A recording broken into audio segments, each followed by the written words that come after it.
Comment dessiner Levi Shingeki no Kyojin? We're approaching the Verdansk drop zone now. Weapons are hot. Missions are go.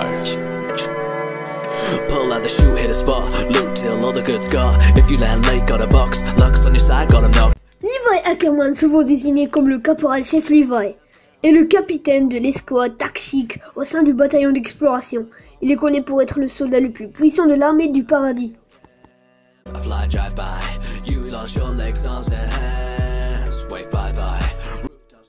Levi est décrit comme un maniaque de la propreté, ceux qu'il connaissent personnellement, car il préfère que son environnement soit impeccablement propre.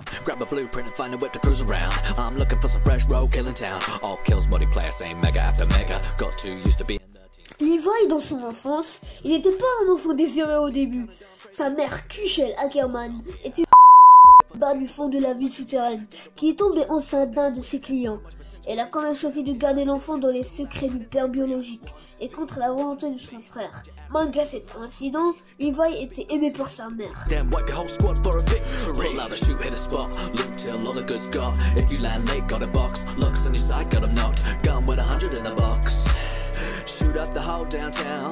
À cause de la grossesse, sa mère a perdu des clients et donc de l'argent.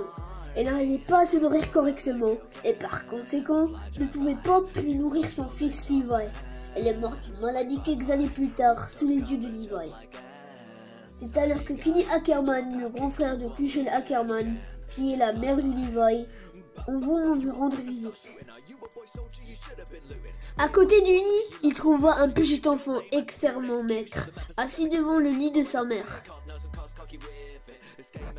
Dans une rare démonstratif de compassion, Kenny décida de prendre soin de lui. Cependant, il ne se considérait pas une bonne figure paternelle. Il décida donc de Levi du mieux qu'il pouvait. Et lui enseignait des techniques de couteau, comment s'entraîner avec les gens et comportements violents. Levi apprit également à utiliser son propre pouvoir intérieur qu'il possédait autant que membre du clan Ackerman. Shoot up the whole downtown, they can't stop me. I'ma get to the chopper, call me Arnie. Le temps passa et finalement Kenny enseigna à Levi tout ce qu'il savait. Un jour dans la ville souterraine, Levi commença un combat avec un voyou standard. Il le remporta facilement. À ce moment, Kenny décida de le laisser derrière lui, convaincu qu'il a appris tout ce qu'il savait.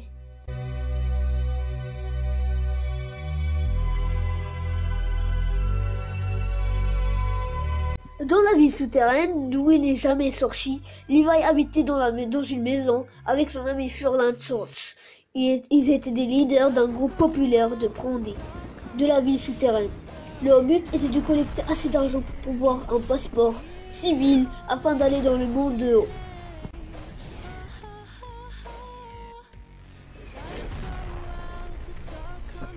La vie suivait son cours pour eux deux.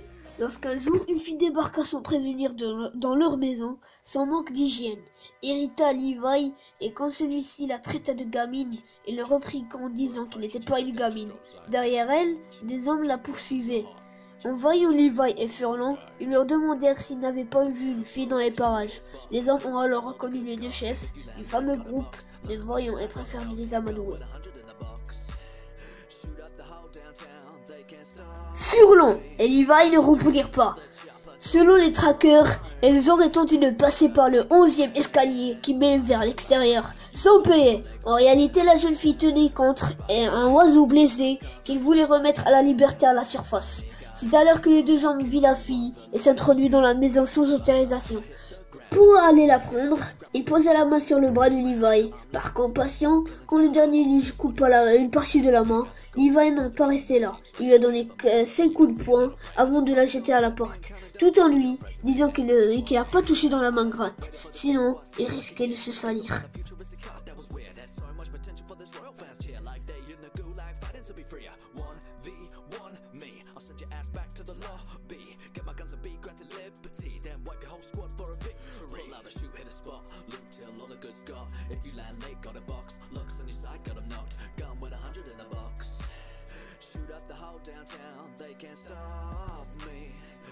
Son apparence. Levi possède des cheveux noirs mi-longs et rasés sur les côtés. Il posait d'intimidants yeux gris bleutés. Malgré sa petite taille, il a un physique très développé. Mis à part son froncement de sourcils, presque constant. L'expression de son visage est neutre. Son attitude imperturbable rend difficile de deviner à quoi il pense.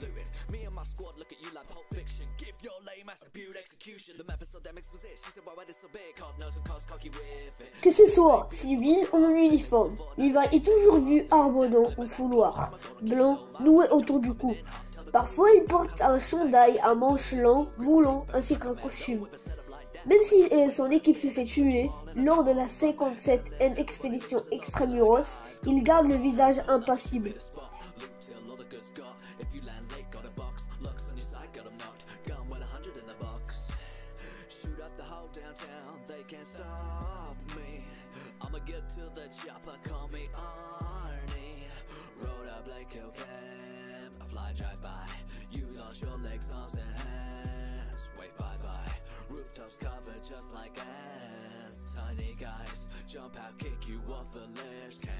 Dans la plupart des cas, il porte un uniforme de type militaire, ainsi qu'un menton vert reporté au bataillon d'exploration.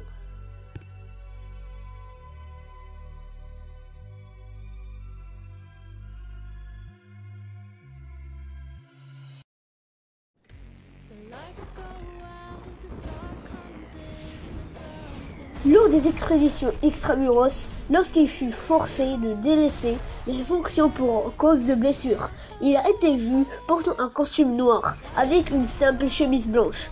L'auteur a d'ailleurs révélé que Levi s'était approprié ce costume.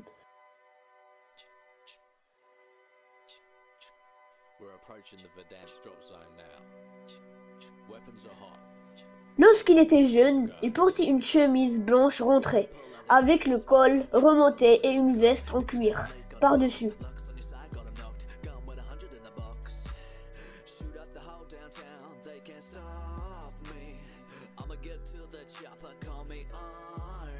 Ses pantalons étaient noirs et bouffis, et il portait des bottes de la même couleur.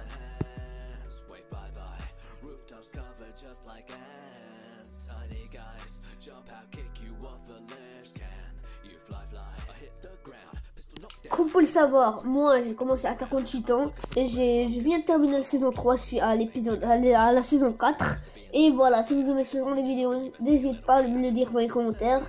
Voilà, si à 180 pouces bleus, je vous dessine RN Jaeger et je vous donne des informations comme cette vidéo. Du coup, si tu aimes ce genre de vidéo, n'hésite pas à t'abonner. Bombarde-moi cette vidéo un maximum de pouces bleus. Et voilà, tu connais les bails.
Les amis, notre vidéo est touche à sa fin. J'espère que cette vidéo vous plaît. Si vous mettez un maximum de pouces bleus et abonnez-vous. Dans cette vidéo, je vais vous parler de Levi. En même temps, je vous ai raconté son histoire dans son enfance. Voilà, je vous ai dessiné en même temps. Voilà, la prochaine fois, je vais vous dessiner RN à 180 pouces bleus. Voilà, 180 pouces bleus, je vais faire un deuxième épisode. Et je vous dessine RN, je vous parle de RN. Et du coup, les amis, si vous aimez ce genre de vidéo, n'hésitez pas à t'abonner. Maximum de pouces bleus.